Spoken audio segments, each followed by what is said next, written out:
కన్నయ్యకి భోగిపళ్ళు పండుగ 2025 వాడికి ఫస్ట్ భోగిపళ్ళు అనమాట. దీన్ని చాలా గ్రాండ్గా చేసుకుందామని అనుకున్నాను, కానీ అప్పటికే నాకు సి సెక్షన్ అయ్యి 3 మంత్స్ అలా అవుతుంది. ఇంకా ఎక్కువగా ఓపిక లేదు. ఎక్కువ హడావిడేం పెట్టుకోకుండా సింపుల్గా చేసేద్దామని అనుకున్నాను.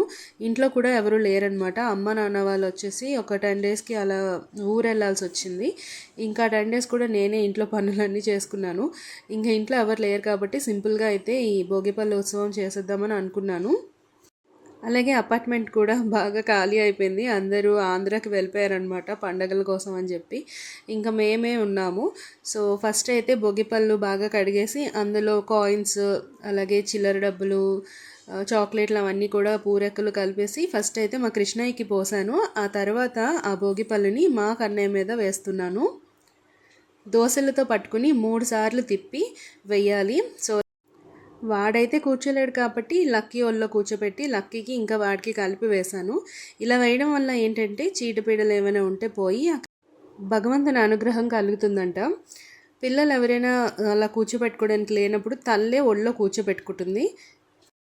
అప్పుడు తల్లికి ఇంకా పిల్లడికి ఇద్దరికి భోగిపళ్ళు తిప్పి పోస్తారనమాట.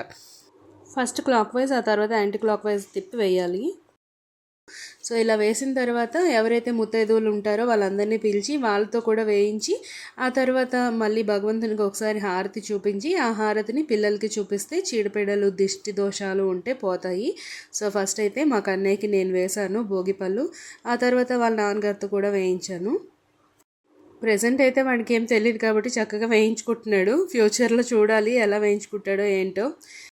ఇంకా మా బ్లాక్లో ఉంటారు. సో వాళ్ళు ఒక్కలే ఉన్నారనమాట, ఊరెళ్ళకుండా. వాళ్ళు వచ్చారు భోగిపళ్ళు పోయడానికి.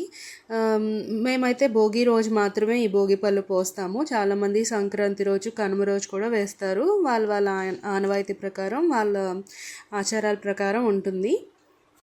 లక్కీకి ఫస్ట్ భోగిపళ్ళు అప్పుడు 7 మంత్స్ ఉన్నాయి. అదైతే చక్కగా కూర్చుంది, సోఫాలో కూర్చోబెడితే చక్కగా వేయించుకుంది. ఆ తర్వాత year, second year, third year అయితే అసలు కూర్చోలేదు సరిగా. ఏడుపు అనమాట.